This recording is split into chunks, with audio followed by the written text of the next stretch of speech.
जय हिंद दोस्तों, मैं रविंद्र कुमार आप सभी का हिंदी स्टडी मोशन पर स्वागत करता हूं। मित्रों, आज के इस वीडियो में हम लेकर आए हैं महाकवि भारवी से संबंधित और उनके महाकाव्य किरातार्जुनीयम से संबंधित इम्पॉर्टेंट फैक्ट्स को।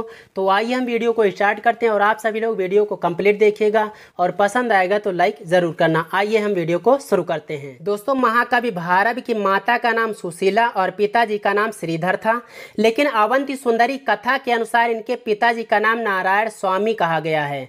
तो अगर पूछ ले, अक्सर पूछा भी गया है कि अवंती सुंदरी कथा के अनुसार भारवी के पिताजी का क्या नाम था, तो याद रखिएगा नारायण स्वामी नाम था।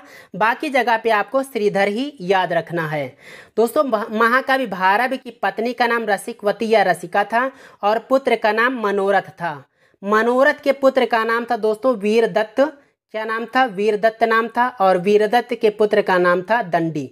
कभी कभी पीजीटी और नेट इत्यादि पूछ लेता है कि दंडी के पिता का क्या नाम था, तो याद रखिएगा वीरदत्त। और वीरदत्त के पिता का नाम था मनोरथ। अगर पूछ ले मनोरथ के पिताजी का नाम, तो भारवी। भारवी के पिताजी हो जाएंगे श्रीधर। आगे कहा गया है कि ये भारवी कुशिक गोत्र के थे और शैव संप्रदाय के थे।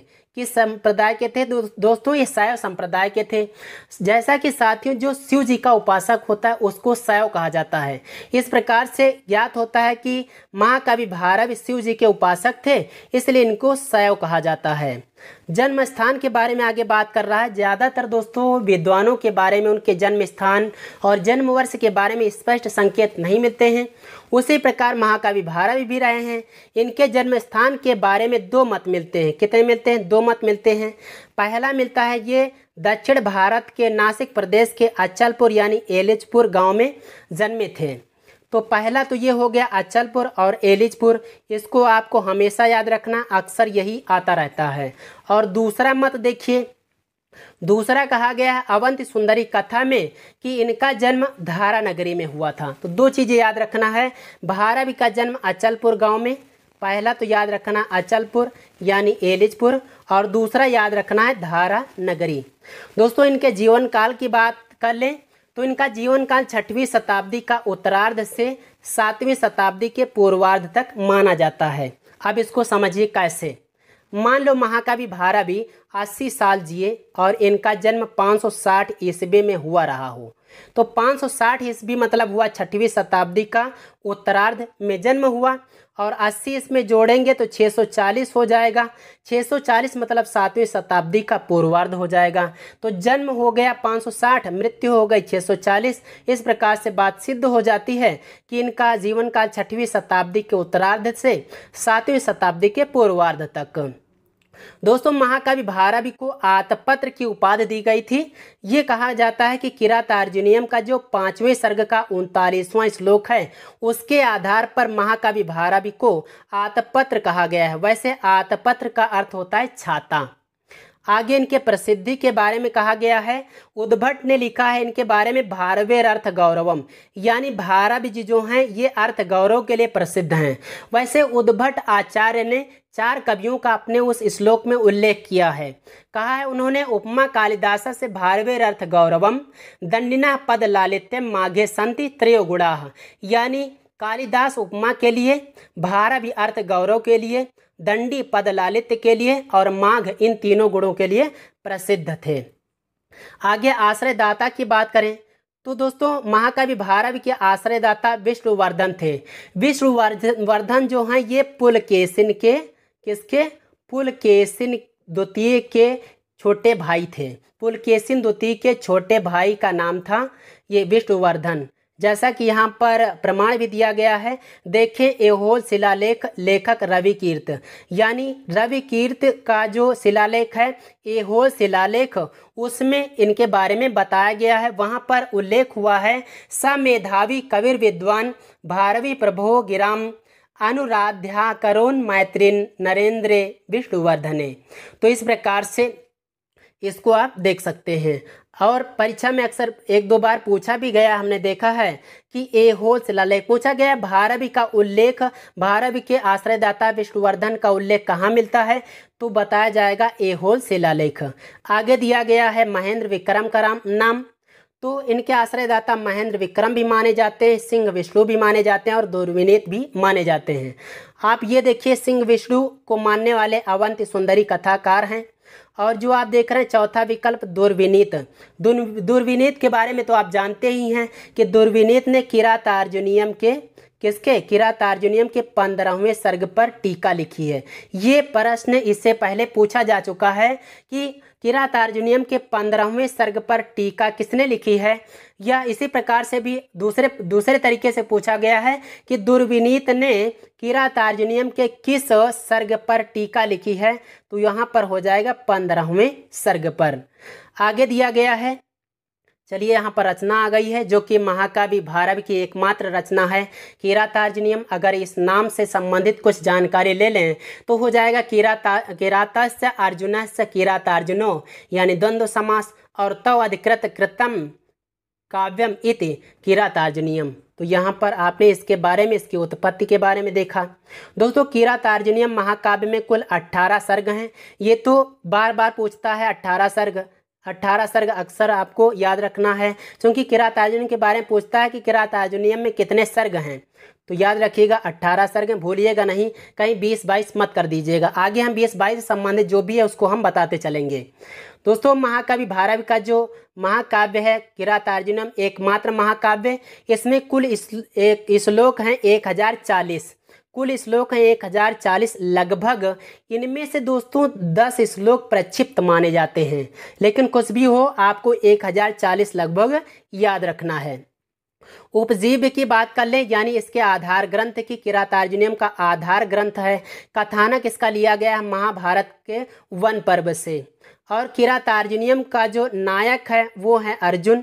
ये आपको हमेशा याद रखना है, क्योंकि गड़बड़ी हो जाती है, वहाँ पर आप गलती कर देते हैं। किरातार्जुनीयम महाकाव्य के नायक शिव जी को भी, युधिष्ठिर को भी आप ठोक देते हैं, लेकिन गलत नहीं करना है। किरातार्जुनीयम महाकाव्य के नायक अर्जुन हैं, जो कि धीरोदात्त प्रकृति के हैं। आपको पता होगा कि नायक 4 प्रकार के होते हैं, धीरोदात्त, धीरोद्धत, धीर ललित और धीर प्रशांत। तो महाकाव्य का जो नायक होता है वो दोस्तों धीरोदात्त होता है, और अर्जुन धीरोदात्त नायक हैं। प्रतिनायक की बात कर लें तो शिव जी हैं। शिव जी से पाशुपत अस्त्र प्राप्त करते हैं ये अर्जुन तपस्या के दौरान। और आगे बताया गया नायिका, किरातार्जुनीयम की नायिका है द्रौपदी। द्रौपदी को भी आप याद रखिएगा। और इसका किरातार्जुनीयम का जो प्रधान रस है वो है वीर रस, और इसका अंगी रस यानी इसका जो गौड़ रस है दोस्तों वो है श्रृंगार इत्यादि। आगे इसकी रीति के बारे में बताया गया है कि किरातार्जुनीयम की रीति पांचाली है, लेकिन अक्सर पूछता है कि किरातार्जुनीयम के प्रथम सर्ग में कौन सी रीति है, तो वहाँ पर हो जाती है वैदर्भी। तो इसको प्लस पॉइंट है, इसको याद रखिएगा। जो विशिष्ट चीज़ होती है दोस्तों अक्सर परीक्षा में वही पूछी जाया करती है। तो किरातार्जुनीयम महाकाव्य की रीति तो पांचाली है, लेकिन उसका जो प्रथम सर्ग है उसमें वैदर्भी रीति है।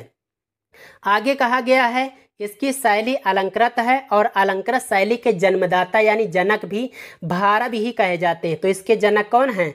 भारव ही माने जाते हैं। और इनकी कविता यानी भारव की काव्य, इनके काव्य की उपमा नारिकेल के फल से दी है मल्लीनाथ जी ने। मल्लीनाथ का नाम आपने सुना होगा। मल्लीनाथ ने महाकाव्य भारव के किरातार्जुनीयम पर टीका लिखी है। और आगे चलते हैं, देखते हैं। आगे कहा गया प्रथम बृहत्त्रयी महाकाव्य, ये भी बहुत इंपॉर्टेंट आया है। प्रथम महाकाव्य जो बृहत्त्रयी महाकाव्य है वो किरातार्जुनीयम। ट्रिक्स याद रखिए, ट्रिक्स याद रखना है किशन। क्या याद रखोगे? किशन। की से हो जाएगा किरातार्जुनीयम। किरातार्जुनीयम में 18 सर्ग हैं। सा से हो जाएगा शिशुपाल वधम 20 सर्ग हैं। ना से हो जाएगा नैषधि चरितम 22 सर्ग हैं। दोस्तों ये जो किरातार्जुनीयम महाकाव्य है इसके रचनाकार महाकाव्य भारव आप पढ़ते आए हैं अभी, शिशुपाल वधम के माघ हैं। और जो 22 सर्ग वाला ये नैषध चरित है, नैषधि चरितम, इसके श्रीहर्ष हैं। चलिए इसके आगे भी हम और भी पॉइंट जोड़ते हैं। जैसे किरातार्जुनीयम महाकाव्य है यह श्री से प्रारंभ होता है, यानी श्री से आरंभ होने वाला है, ये भी प्रश्न पूछ लेता है। और पूछता है अक्सर परीक्षा में कि लक्ष्म्यंत महाकाव्य कौन सा है, तो ये किरातार्जुनीयम हो जाएगा। अगर पूछ ले आपसे कि श्रेयंत महाकाव्य कौन सा, तो ये शिशुपाल वधम हो जाएगा। और आनंदांत यानी आनंद शब्द से अंत होने वाला जो महाकाव्य है वो है नैषधीय चरितम। तो इस प्रकार से आपको यहाँ पर कई फैक्ट्स याद हो गए होंगे। देखिए आगे दिया भी गया है लक्ष्म्यंत महाकाव्य कौन सा है, तो ये है किरातार्जुनीयम। आगे दिया गया है, विशेष पॉइंट दिए गए हैं, इनको भी ध्यान से देखिएगा। कहा गया है इस ग्रंथ पर यानी महाकाव्य जो ये किरातार्जुनीयम है, इस पर कुल 34 टीकाएं लिखी गई हैं। ये प्रमाण देने वाले हैं श्री कृष्णमाचार्य। तो श्री कृष्णमाचार्य ने कहा है कि महाकाव्य किरातार्जुनीयम पर 34 टीकाएं लिखी गई हैं। और इस ग्रंथ पर प्रसिद्ध टीका है घंटापथ। कौन सी? घंटापथ, जिसका हिंदी अर्थ होता है राजमार्ग। और घंटापथ जो टीका है इसको लिखने वाले मल्लीनाथ हैं। ये अक्सर पूछी जाया करती है और दूसरी और भी पूछी जाती है, आगे हम बताएंगे। आगे कहा गया है कि महाकाव्य किरातार्जुनीयम के शुरुआत के 3 सर्ग कहलाते हैं पाषाणत्रय। पाषाणत्रय क्यों कहलाते हैं? क्योंकि शुरुआत के जो 3 सर्ग हैं दोस्तों, ये कुछ कठिन प्रतीत होते हैं, इसलिए इनको पाषाणत्रय कहते हैं। और ये कठिन हैं, इसीलिए इन शुरुआत के 3 सर्गों पर शब्दार्थ दीपिका नामक टीका लिखी है चित्रभानु ने। तो इसको भी आप याद रखिएगा कि शुरुआत के जो किरातार्जुनीयम महाकाव्य के शुरुआत के जो 3 सर्ग हैं उस पर शब्दार्थ दीपिका टीका लिखने वाले कौन हैं? तो ये हैं चित्रभानु। आगे दिया गया 15वें सर्ग पर टीका लिखी है, तो अभी हमने इससे पहले बताया दुर्विनीत ने लिखी है। दुर्विनीत जो कि 4थे नंबर पर हमने आपको बताया हुआ है कि ये महाकाव्य भारवी के आश्रयदाता थे। आगे कहा गया है कि किरातार्जुनीयम का 15वां सर्ग कहलाता है चित्रकाव्य। चूंकि महाकाव्य भारवी ने इस 15वें सर्ग में चित्रकाव्य यानी चित्रालंकारों का सर्वप्रथम प्रयोग किया, इसलिए इसको चित्रकाव्य कहते हैं। कहा जाता है कि इस महाकाव्य में कुल एकाक्षरी श्लोक 7 हैं। एकाक्षरी मतलब होता है एक अक्षर को लेकर श्लोक लिखे गए, तो ऐसे 7 श्लोक इसमें मिलते हैं। आगे इंपॉर्टेंट पॉइंट ये भी है कि किरातार्जुनीयम का मंगलाचरण वस्तु निर्देशात्मक है। वैसे तो जो मंगलाचरण होते 3 प्रकार के होते हैं। एक तो हो जाता है वस्तु निर्देशात्मक, दूसरा हो जाएगा नमस्कारात्मक, तीसरा हो जाएगा आशीर्वादात्मक। तो इसका मंगलाचरण है वस्तु निर्देशात्मक, ये लिखा हुआ है, थोड़ी सी पंक्ति दी गई है।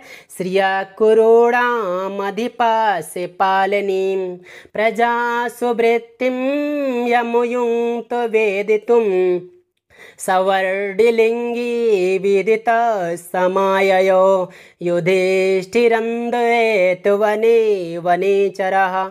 दोस्तों ये परीक्षा में इससे भी संबंधित पूछ लेता है कि ये जो किरातार्जुनीयम महाकाव्य का मंगलाचरण है वो किस छंद में निबद्ध है। किस छंद में पूछेगा निबद्ध है, तो आप बताइएगा वंशस्थ छंद में। किस छंद में यह बताना है? वंशस्थ छंद में। आगे कुछ इंपॉर्टेंट एक पॉइंट बचा है कि प्रथम सर्ग में कुल 46 श्लोक हैं। अच्छा, पूरे महाकाव्य में 1040 हैं, लेकिन जो पहला वाला सर्ग है इसमें 46 हैं। इसमें जो दोस्तों शुरुआत के 44 श्लोक हैं ये वंशस्थ में लिखे गए हैं। किस में लिखे गए हैं? वंशस्थ छंद में। और जो 45वां है श्लोक, 45वां पुष्पिताग्रा में लिखा गया है, पुष्पिताग्रा। और जो 46वां और अंतिम श्लोक है ये मालिनी छंद में लिखा गया है। अक्सर यहाँ से प्रश्न बनते आए हैं, तो आप इसको भी याद रखिएगा। तो इस प्रकार से यह वीडियो भी पूरा हुआ। दोस्तों आपको यह वीडियो कैसा लगा? यदि अच्छा लगा हो तो लाइक करना, चैनल पर नए होना तो चैनल को भी सब्सक्राइब कर लेना, क्योंकि आगे भी हम ऐसे वीडियो लाते रहेंगे। आइए दोस्तों चलते हैं। जय हिंद, वंदे मातरम।